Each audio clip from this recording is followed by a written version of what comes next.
आणि त्यांच्या काव्यसंग्रहाचं प्रकाशनही सर्व सन्मान्य अतिथी करते। आपण जोरदार हार्दिक अभिनंदन करूया। दमा गुंडरे शिक्षक पतसंस्था व सचिव भानचंद्र शिक्षण संस्था शिक्षण क्षेत्रात दादांचं मोठं नाव आहे, संपूर्ण परिवाराचं खूप खूप अभिनंदन। विशेष उल्लेख करतो राज शब्दांचे दान देऊन मराठी साहित्य समृद्ध करण्याचा त्यांचा मानस अभिजात मानस आहे। सरिता ताई तुमचं आणि तुमच्या परिवाराचं खूप खूप अभिनंदन। मनापासून तुमच्या अग्रेसर असतात विधवा महिलांना मदत, त्यांच्या आश्रमासाठी मदत, पुढे शाहू आंबेडकर चळवळीत मोठे योगदान काळे साहेब आणि सगळं मंचस्थ अतिथी ताईंचा हृदय सत्कार आणि प्रकाशन सोहळा पार पाडत आहेत। डोळ्यात साठवण्यासारखा हा क्षण आहे ताई तुमचे आणि परिवाराचे। यानंतर महादेवी गायकवाड यांचं अक्षर गाणी प्रकाशित होणार आहे। त्या निमित्तानं संपूर्ण गायकवाड कुटुंबाला मी सुंदर आणि दर्जेदार कविता या काव्यसंग्रहाचे वैशिष्ट्य आहे, त्यांचा या निमित्तानं हृदय सत्कार सन्माननीय अतिथींच्या हस्ते पार पडत आहे। यानंतर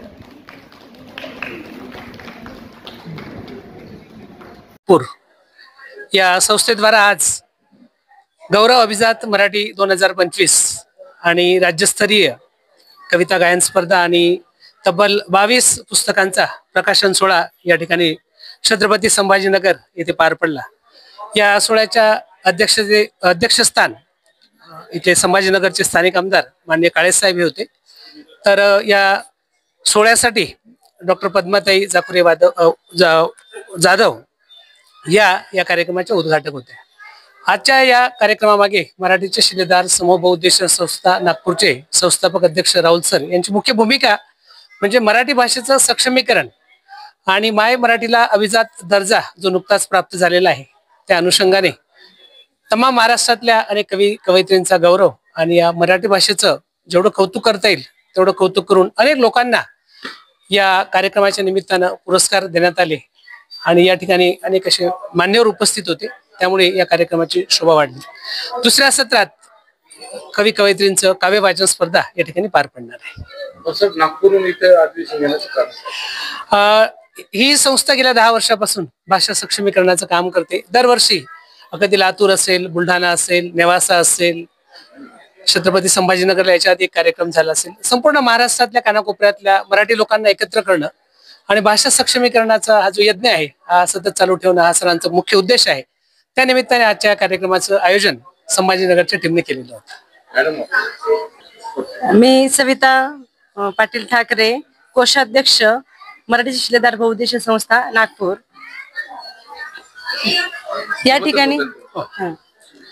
ठिकाणी छत्रपती संभाजीनगर या ठिकाणी हा कार्यक्रम आयोजित करून आमचा खरं तर हा उद्देश होता की प्रत्येकाला येणं सोयीस्कर व्हावं आणि दरवेळेस नागपूरलाच कार्यक्रम घ्यायचा का, लातूरलाच घ्यायचा का, बुलढाणाला घ्यायचा का, पण आम्ही महाराष्ट्रातील कानाकोपऱ्यात कार्यक्रम घेऊन सर्व लोकांना येण्यासाठी सगळ्यांची सोय पाहतो। प्रत्येक जिल्ह्यामध्ये हो, प्रत्येक जिल्ह्यामध्ये आजपर्यंत आम्ही नेवासा, लातूर, बुलढाणा या ठिकाणी कार्यक्रम घेतलेले आहेत। दरवर्षी मराठी भाषा गौरव दिन याच दिवशी आम्ही कार्यक्रम करत असतो, परंतु या वर्षी काही कारणास्तव हा कार्यक्रम आम्ही मे मध्ये आयोजित केलेला आहे।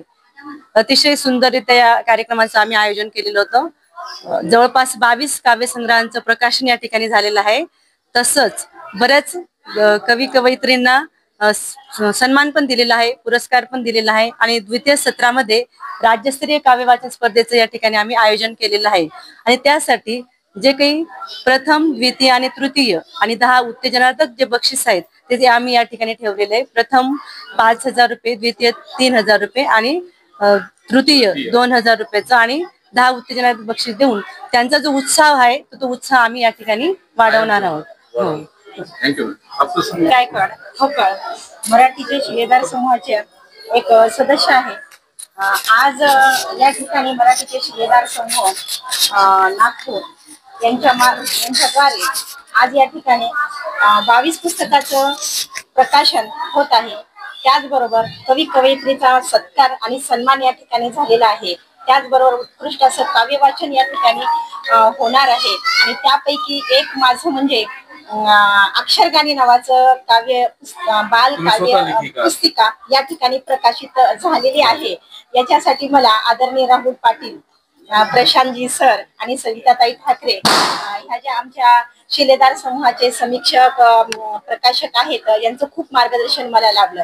अक्षरगाणी हा बाल साहित्य प्रकाशन करण्यापाठीमागचा हेतू असा आहे की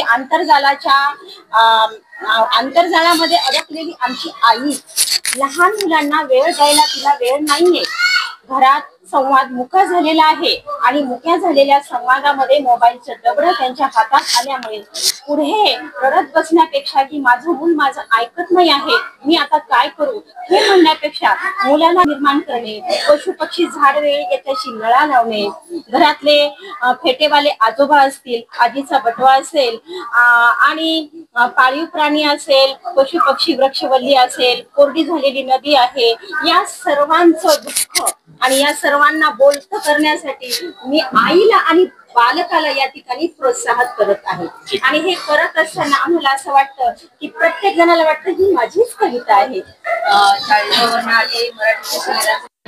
म्हणजे अध्यक्ष आदरणीय राहुल सर यांनी जो हा यज्ञ चालवला आहे गेल्या 10 वर्षापासून, त्या यज्ञातली एक सदस्य आहे। आणि आजचा हा जो उद्देश आहे कार्यक्रमाचा की जे ज्यांच्यामध्ये कलागुण आहेत कवितेचे त्यांना वाव मिळावा म्हणून हा आजचा कार्यक्रम घेण्यात आला आहे। आणि माझ्यासारख्या नवोदित कवयित्रींनी कवितेचं सादरीकरण करून आणि रोज ही स्पर्धा घेतली जाते समूहात, तर आम्हाला आमच्या कलागुणांना वाव मिळतो आणि आमच्या ज्या मराठी सक्षमीकरणाचा जो यज्ञ हा वटवृक्ष बहरत जातो आहे, तर आम्हाला ही प्रेरणा मिळते या कार्यक्रमामुळे। नमस्कार, सरांचं पण घेऊन मी सौ अनिता अनिल व्यवहारे, राहणार श्रीरामपूर, जिल्हा अहिल्यानगर। आज अभिजात मराठी गौरव सोहळ्यासाठी आम्ही सर्वजण इथे उपस्थित झालेलो आहोत। माननीय राहुल सर आणि सौ सविताताई यांच्या मार्गदर्शनाखाली हा अतिशय उत्कृष्ट असा सोहळा संपन्न होत आहे। अमृतालाही पैजा जिंकायला लावणारी अशी आमची गोड मराठी आणि या मराठीचा गौरव हाच आम्हा सर्वांचा गौरव असं मी इथं सूचित करते। सर्व कवी कवयित्रींनी जवळजवळ 22 कवी कवयित्रींचा इथे सत्कार झालेला आहे, त्यांच्या काव्यांचं प्रकाशन झालेलं आहे। त्या सर्वांचं मी मनापासून अभिनंदन करते, कौतुक करते। आणि दुपारचा जो कार्यक्रम आहे यामध्ये जवळजवळ 60 कवी कवयित्री यांच्या काव्य वाचनाचा भव्य दिव्य असा कार्यक्रम होणार आहे। त्या कार्यक्रमाला शुभेच्छा देते, प्रकाशित करत राहूत। तुम्हालाही खूप खूप शुभेच्छा आणि तुमचे खूप खूप कौतुक। वनी जिल्हा यवतमाळमधून आलेली आहे। मराठीचे शिलेदार समूहाची मी सदस्य आहे। मराठीचे शिलेदार समूहाचे संस्थापक अध्यक्ष आदरणीय राहुलदादा पाटील हे असं व्यक्तिमत्व आहे की त्यांनी मराठी भाषा सक्षमीकरणासाठी हा मराठीचा यज्ञ पेटवलेला आहे। आणि त्याच्यामध्ये आमच्यासारखे महाराष्ट्राच्या कानाकोपऱ्यातील नवोदित कवी कवयित्री घडवण्याचं काम ते करत आहेत। आमच्यासारख्या मी ए.बी. पठाण। आज आपण मौलाना रिसर्च सेंटर छत्रपती संभाजीनगर या ठिकाणी आलेलो आहोत आणि आज आम्ही या ठिकाणी मराठीचे शिलेदार बहुउद्देशीय संस्था नागपूर या संस्थेच्या मार्फत जो कार्यक्रम या ठिकाणी संपन्न झाला त्या कार्यक्रमाचा आयोजक होण्याची संधी मला या ठिकाणी मिळाली। या ठिकाणी कार्यक्रमाचं आयोजन फक्त यासाठी होतं की मराठी भाषा आणि मराठी भाषेला समृद्ध करण्यासाठी किंवा मराठी भाषेला एक सन्मान प्राप्त करून देण्यासाठी जे लोक लढत आहेत त्यांच्या पाठीवर कुठे ना कुठे थाप मिळायला पाहिजे, त्यांचा सन्मान झाला पाहिजे, त्यांना शाबासकी मिळाली पाहिजे, त्यासाठी हा कार्यक्रम आयोजित केला होता। या कार्यक्रमाचं स्वरूप सकाळच्या सत्रामध्ये विक्रमजी काळेसाहेब या ठिकाणी प्रमुख पाहुणे म्हणून लाभले होते आणि शिवव्याख्याते बालाजी जाधव सर या ठिकाणी प्रमुख उपस्थिती म्हणून त्यांची होती। या कार्यक्रमामध्ये जवळपास 22 काव्यसंग्रहांचं प्रकाशन झालं आहे, खूप मोठी गोष्ट आहे। आणि दुसरा सत्र जो आहे तो काव्य वाचनाचा सत्र आहे, या आता पुढे जो साजरा होणार आहे यामध्ये जवळपास 60 कवी आपले कवितांचा या ठिकाणी वाचन करणार आहेत, ते सादरीकरण करणार आहेत। बरं सर, नागपूरहून इथं घ्यायची काय म्हणजे मुळामध्ये मराठी भाषा म्हटलं की मग संयुक्त महाराष्ट्राला मुंबई असो की नागपूर असो की औरंगाबाद छत्रपती संभाजीनगर असो प्रत्येक जिल्ह्यामध्ये ही संस्था काम करते आणि प्रत्येक जिल्ह्यामध्ये वेगवेगळ्या जिल्ह्यामध्ये प्रत्येक वर्षी कार्यक्रम घेण्याचा प्रयत्न करत असते। यावर्षीचा कार्यक्रम हा या ठिकाणी आपल्याकडे छत्रपती संभाजीनगर या जिल्ह्यामध्ये घेण्यात आलेला आहे आणि मराठीच्या सन्मानासाठी महाराष्ट्राच्या प्रत्येक कानाकोपऱ्यामध्ये प्रोग्राम घेण्याची कार्यक्रम करण्याची मानसिकता या समूहाची आहे। बरं, आता पण किती कवयित्री सत्कार झाला आहे या ठिकाणी आतापर्यंत 22 काव्यसंग्रहाचं प्रकाशन आणि त्या कवी कवयित्रींचा सत्कार या ठिकाणी करण्यात आलेला आहे आणि पुढील सत्रामध्ये काव्यवाचन स्पर्धेचं या ठिकाणी आयोजन आहे, त्यामध्ये सुद्धा 60+ कवी कवयित्री त्यांची कविता सादर करणार आहेत। धन्यवाद.